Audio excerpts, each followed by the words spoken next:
You have to be willing to put inventory up front, put money up front to see a result sometime in the future. But it has to really fit into the rest of your marketing strategy. Welcome to the Mastering E-commerce Marketing Podcast. I'm your host, Eitan Kotter, co-CEO of Vimy. In an era of rising acquisition costs and increased competition, this podcast is dedicated to helping you drive sales, engage customers, and build meaningful communities so you can turn passive visitors into active buyers. Now let's get started with the episode.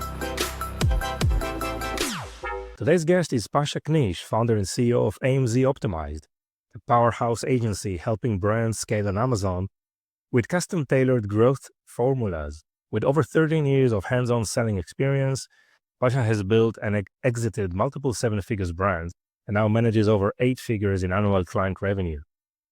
From algorithmic ad strategies to standout content, he's known for blending data with deep e-commerce intuition. If you want to unlock real growth on Amazon and beyond on general e-commerce and avoid the commodity trap, this episode is a must for you. Hey, how are you, Pasha? Welcome. Thank you for having me, Dan. I'm very good. How are you doing today? I'm doing well. Really excited about our episode. I know you've been in the industry for many years and you've done great things, both as a brand owner and also on the agency side. But before we jump in, Pasha, if you can think about 3 words that are most important to you or probably describe you the best, probably in a personal life or a business life, please share it with us and also explain why. Awesome. I love questions like that because it really gets into the heart of a person's character. I mean, there's so many words that we can use. And I guess one of the 3, first one that comes to mind is definitely persistent. I think that persistence is key to being successful in anything in life, not just in business. If you want to build a family, if you want to build a career, if you want to be good at a sport, you have to be persistent, meaning you got to get up every day. Some days are hard, some days are easy, but persistence. Nature had persistent. The sun always comes up no matter what, right? Like the only way to fail is to give up, right? Exactly. Yeah. If you never give up, you never actually fail. You just, Exactly. it's just a bump along the road. So that's the first one. I think also the second one would probably be flexibility. I think you have to be flexible. That's just, again, the nature of life is to breathe, to be in and out, to have up and down, left, right. And so you have to be flexible to do that dance and to just pay attention to what's going on around you and be ready to shift. It's like going back to very like primitive, like survivalist type, like Darwinistic, things where it's like survival of the fittest. What is survival? Survival is the ability to be flexible and to just adapt, change, constant change. And I think the third one would probably be wisdom or being wise. And what does it mean to be wise? I think there's a big difference between wisdom and knowledge. I think wisdom is the application in the right time of knowledge. So a lot of people, they seek knowledge, they go on social media or they listen to gurus or they pay for courses, and that's where you receive knowledge. But a lot of it just goes over their head. And the reason why is because you need to know how to apply, when to apply it. And there's other principles that kind of go into it. So those are my top 3. Interesting. So just applying the knowledge to specific use cases to make you smart, right? So yeah, that's really well, they give you experience and they give you feedback and data. And then over time you build a certain understanding, and that as actually what makes you wise. Yes. Interesting. So thank you for sharing with us this distinction. I think it's very, very smart. So Pasha, how did you go from selling, products on Amazon to managing, 8 figures agency? Good. Yeah. It's a long story. So I kind of going back to the very roots without telling my whole life story, I'll try to summarize it, but basically I was an Amazon seller in the early days of Amazon, and we were doing pretty well. Just my partners and I at the time, we were pretty young, kind of finishing up college, and one of us was already graduated and just started a new job at a corporation. And we were selling on Amazon thinking that, man, we're geniuses. We white labeled a hot selling product on Amazon. Somebody told us about it. We were coming kind of from the eBay days, just selling generic goods. And next thing we know, we have a 7-figure business. We're dropping out of college. We're leaving our jobs. We're getting an office space. And that's when I made my first exit. I actually sold to my partners at that time. And then I went on to build my own brand. And it was a couple of years later when Amazon PPC was already out, and it was started to get harder to launch at that time. But I was able to launch. However, as many of us know, when you're building a business, you can't pocket all the money that you make because then you can't grow, right? So I had to make some side income while I focus on reinvesting back into the business, just so I can support myself and my family. So I started doing some freelance work, and I realized that I'm pretty good at this thing. I'm a great operator. Not only am I, able to open these brands, that was my main function. I was operating the company before. So I said, okay, let me open up these services to the public. I started going on a couple freelance sites, but here's the truth. I suck at content. I don't suck at ads, but I don't like managing ads myself that much. Um, and I'm definitely not a great graphic designer, subpar writer. So I couldn't do those things. I needed to hire out. So I started bringing on people, and taking on bigger projects and bringing on more people.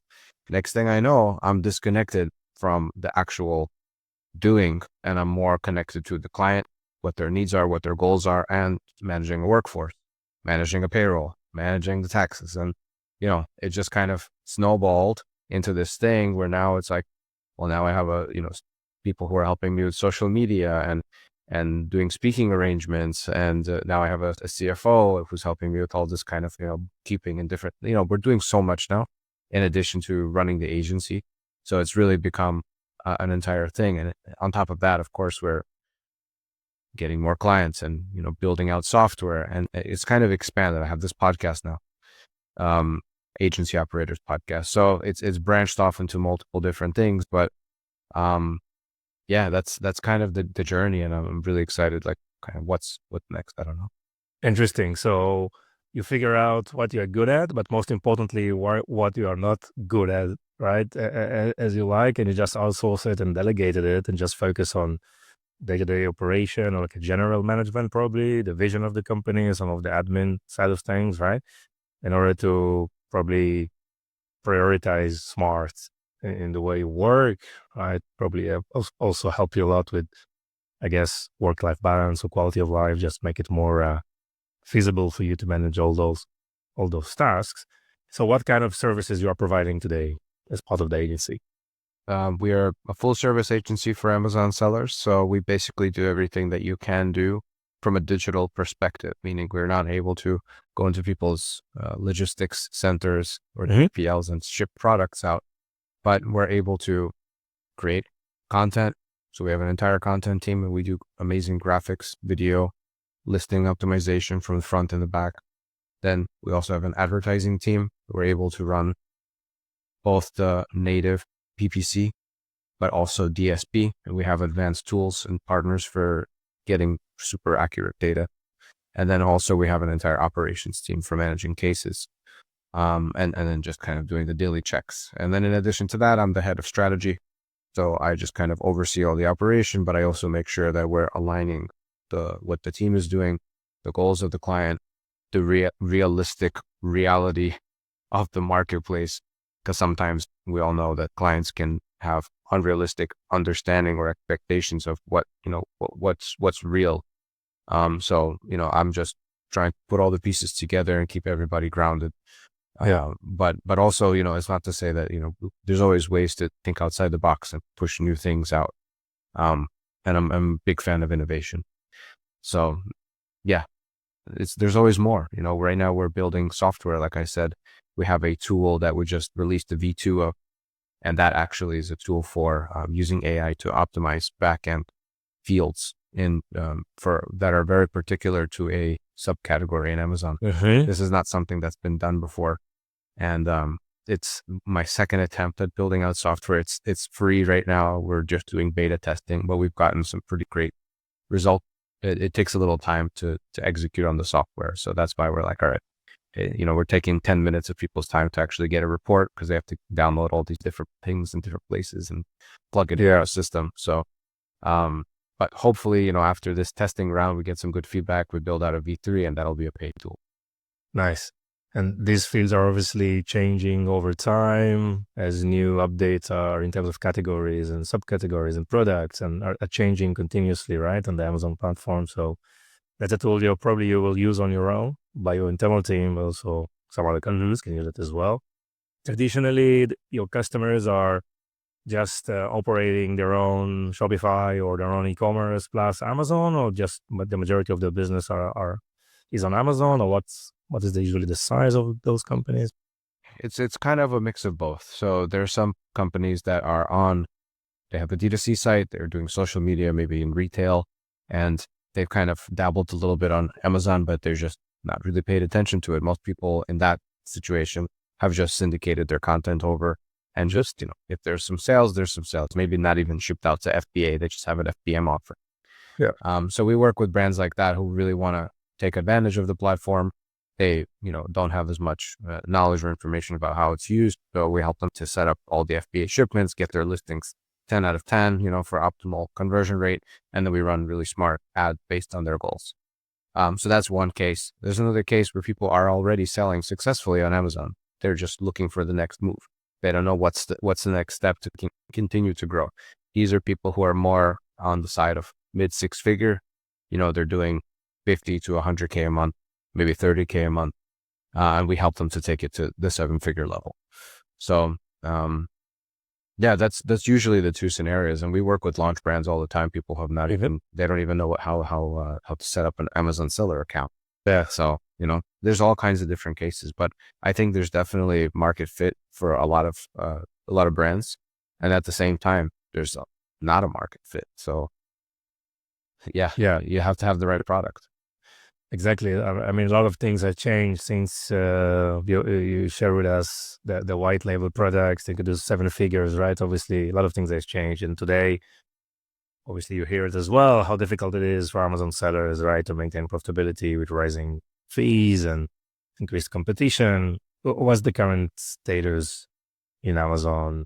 Maybe you can share some categories that are more relevant these days. What's your general observation and description of what's happening right now on Amazon? Yeah, I think that where you source is going to be very important.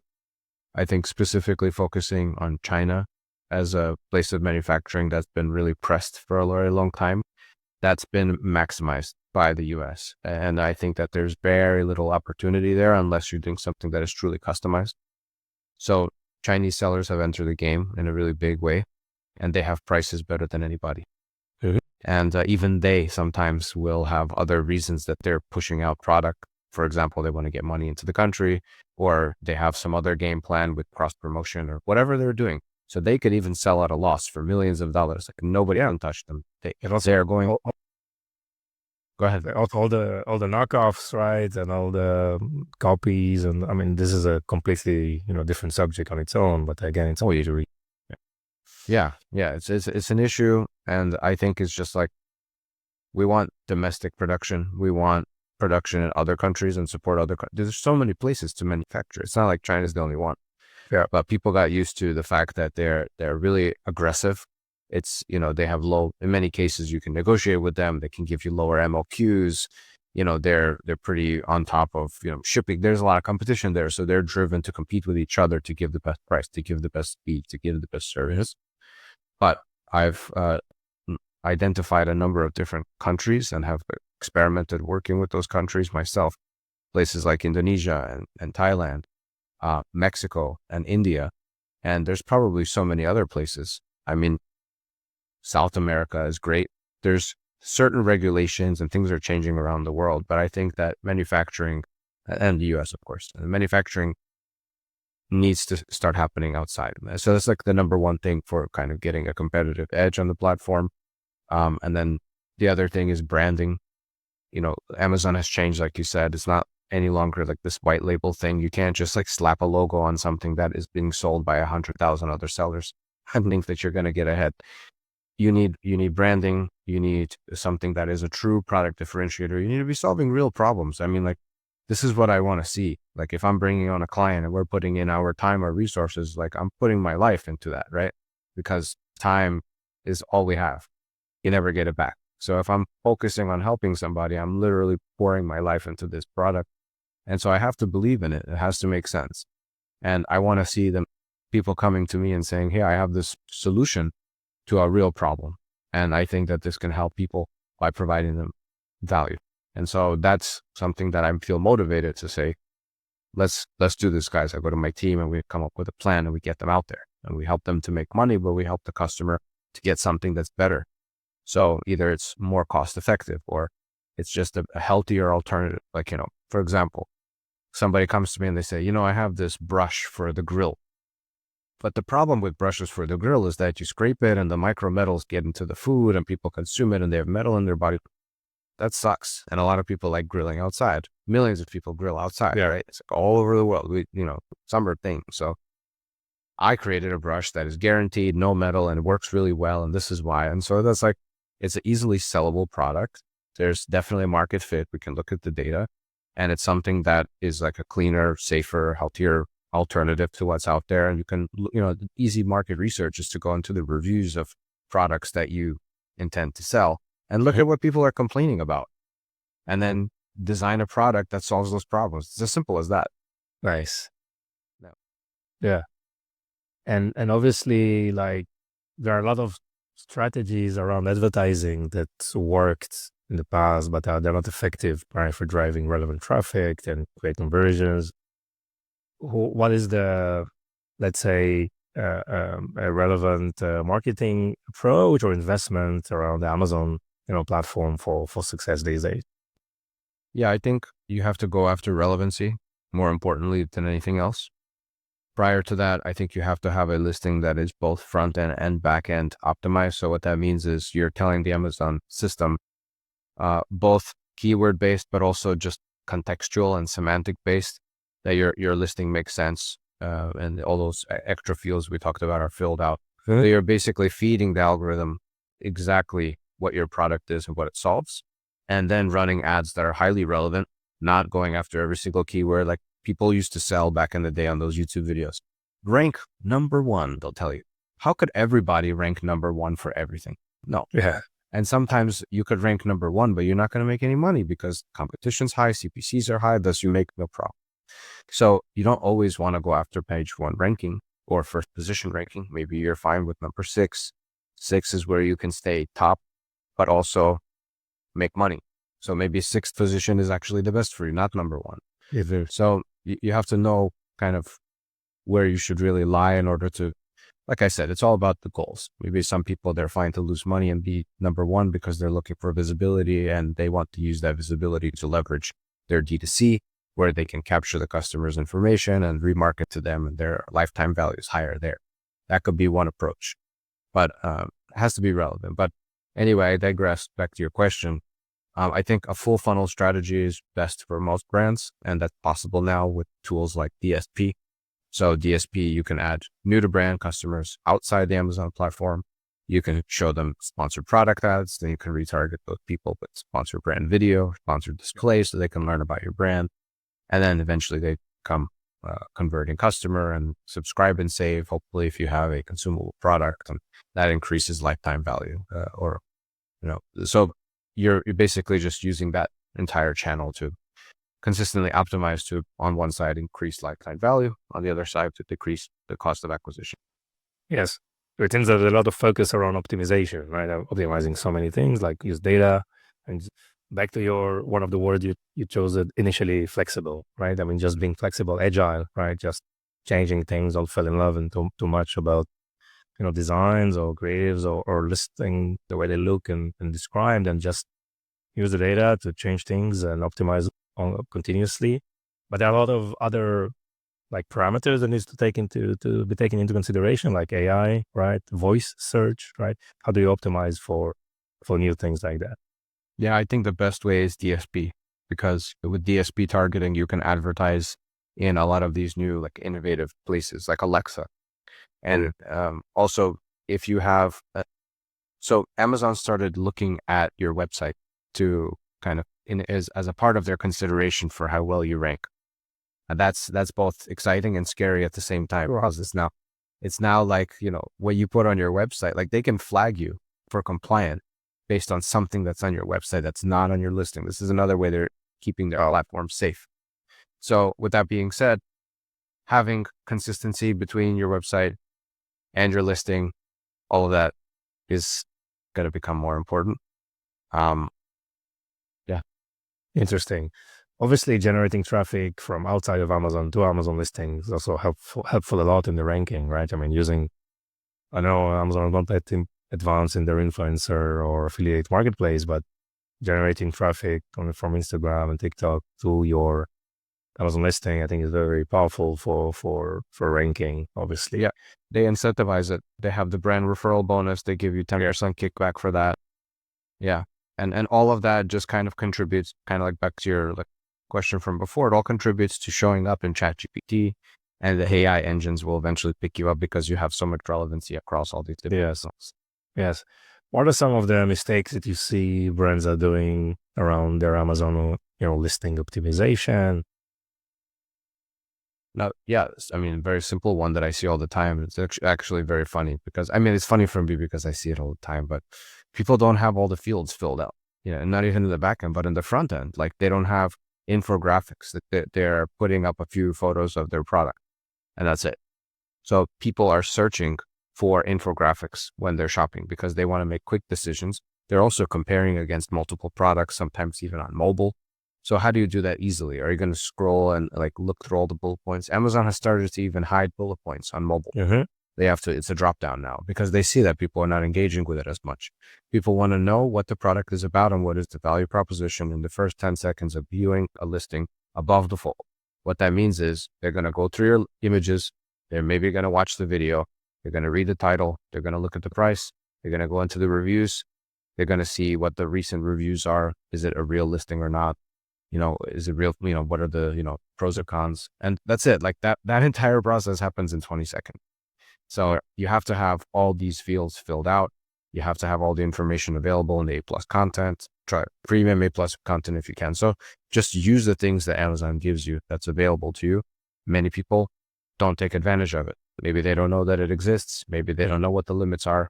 It used to be like 6 or 7 images. I think now you could put 11, but that's overkill in my opinion. 7 images is fine. And you have to have a video, and not just a video from like UGC.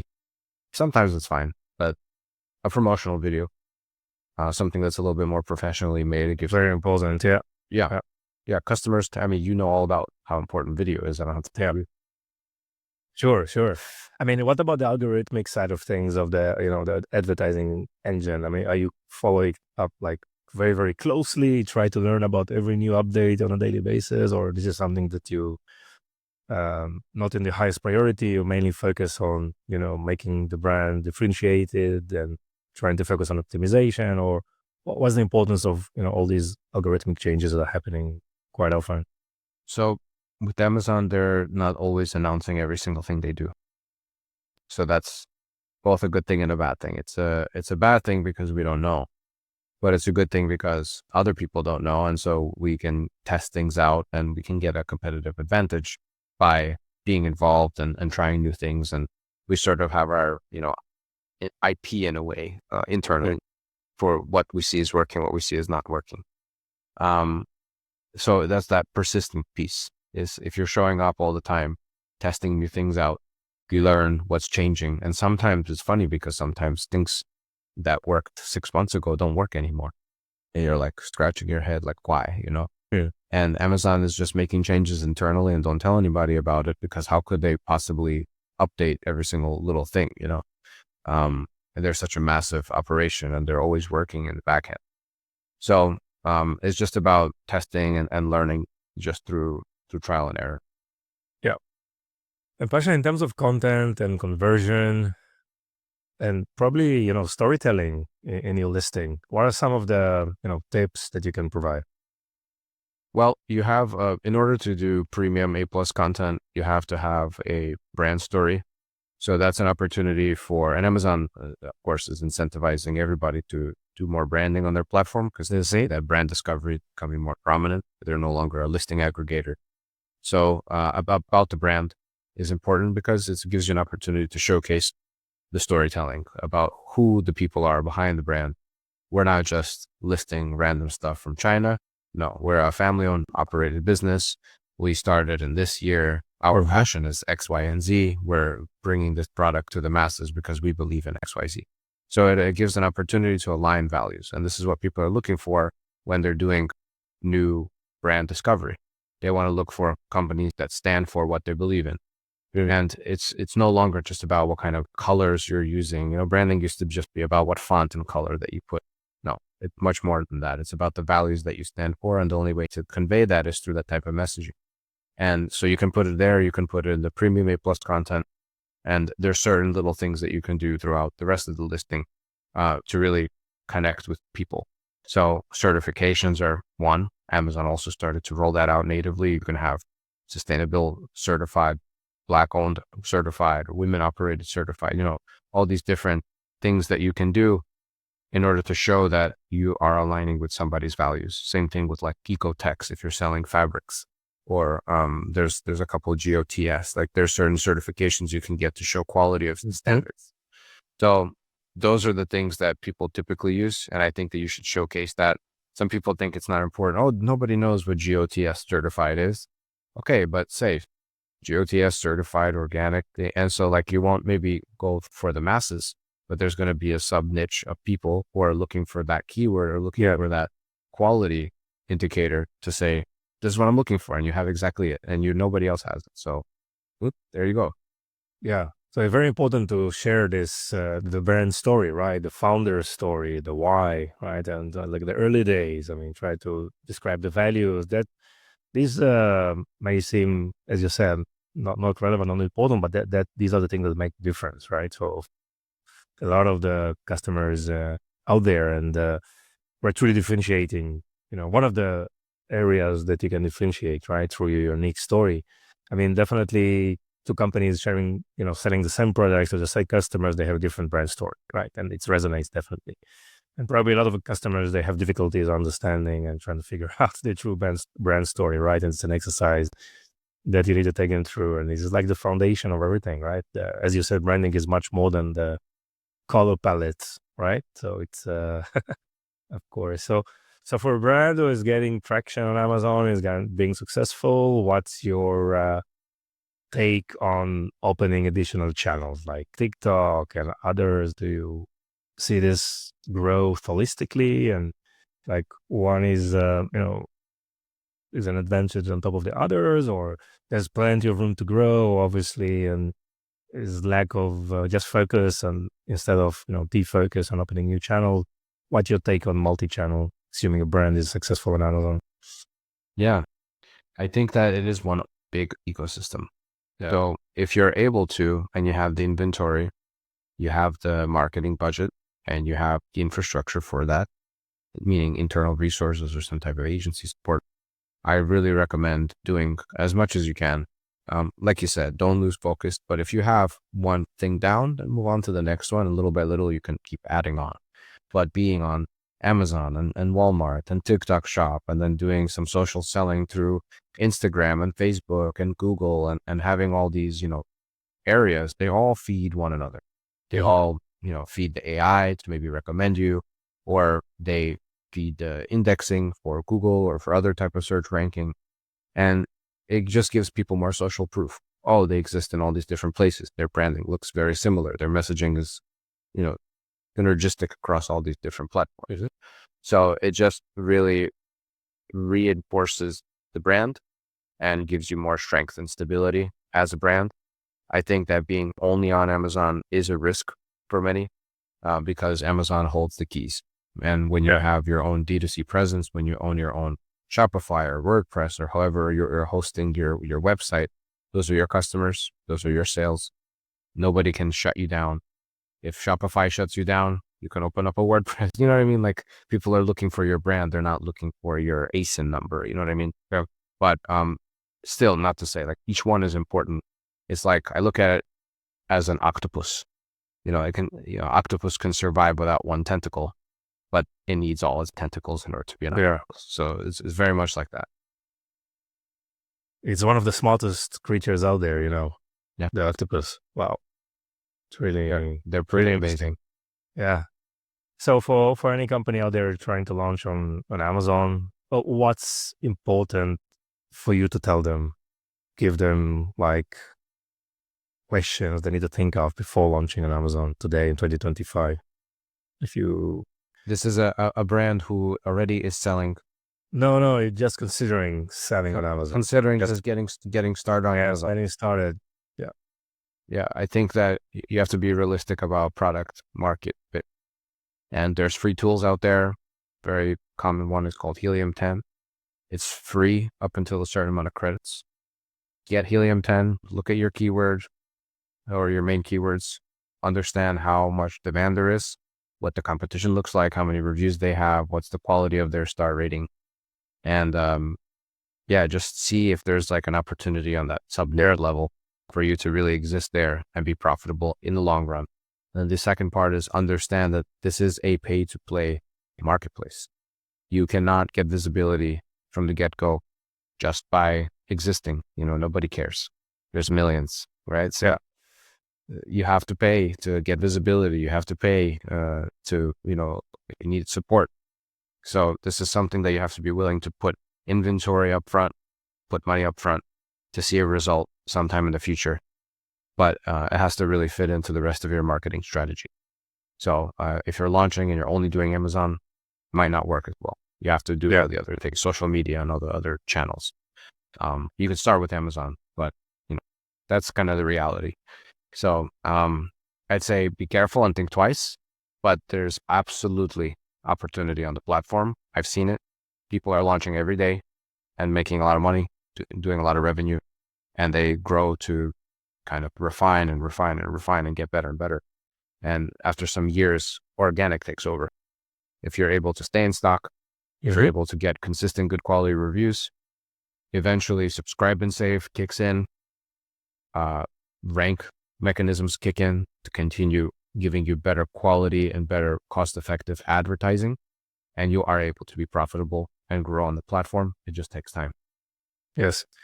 I mean, this is a great insight, Pasha. I mean, just focus on this market research and understand that you need to pay for growth, right? And again, it can be done, but it's obviously different. As you said, working with multiple other channels that you generate traffic and make sure you're available. And as you said, Amazon is just checking you out outside of the Amazon platform. So that really was a very, very important note. So Pasha, how people can find you and the agency? Sure. You can find me on LinkedIn, Pasha Knish. You can DM me. You can email me at pasha@amzoptimized.com. Get in touch. We have a free mini course. We have a free tool. Everything is, you can find it on amzoptimized.com. We also have the Agency Operators podcast. That's our local right here. You bet.